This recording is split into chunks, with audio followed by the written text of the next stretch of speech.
aga noh, toona ikkagi tagasi tulles küsimuse juurde, et toona leidsid paljud, et see teie tegevus oli ka ikkagi nagu asjade olukorra eskaleerimine. Nojah, isegi ju esimene asi oli see Martin Helme tegi oma seal mingisuguse reporteri isikuloo ja leidis, et on väga oluline ära mainida, et ma provotseerin seal Moskvat.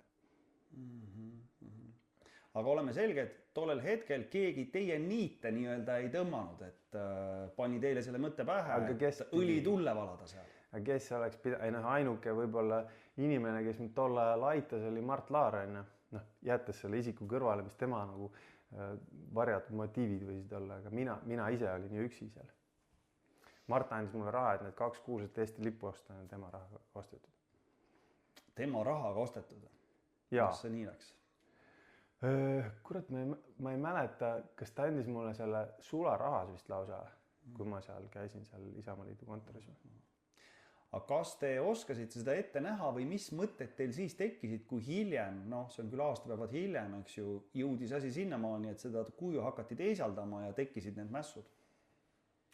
Tõtta öelda, vaata, minul oli ju niimoodi, et ma tegin selle oma sõpradega, panime pead kokku ja üks pani raha alla ja me printisime mingid lendlehti, vist mingi 5 või 6 tuhat tükki, mida ma ise siis sõpradega jagasime, kus ma siis lubasin.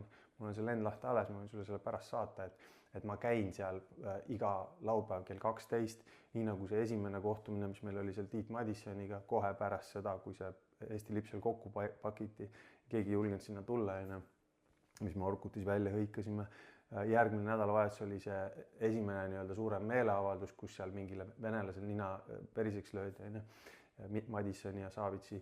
Ja siis pärast seda oli minu see nii-öelda kuulus piknik, kus ikkagi oli juba tuhandeid, kui mitte 10 000 inimesi ja toimus see suurem sihuke fašistid, natsid ja okupantse rahvamassid üksteise peale karjusid.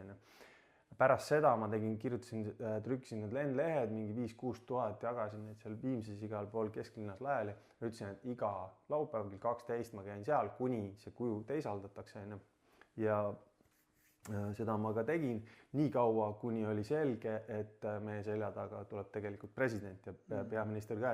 Et selleks ajaks, kui Ilves valiti juba ära, olid ilmad juba nii külmad, et seal ei olnud eriti nagu toimetada, nii et järgmine kevad, ma mäletan, ma tulin bändiproovi ruumist ja sõitsin jalgrattaga koju, kui mingi suvaline vend tänaval, kuhu sa lähed, Kalev, vaata, mis on korrandanud, tead, kuradi vanalinnas autod põlevad, mis asja.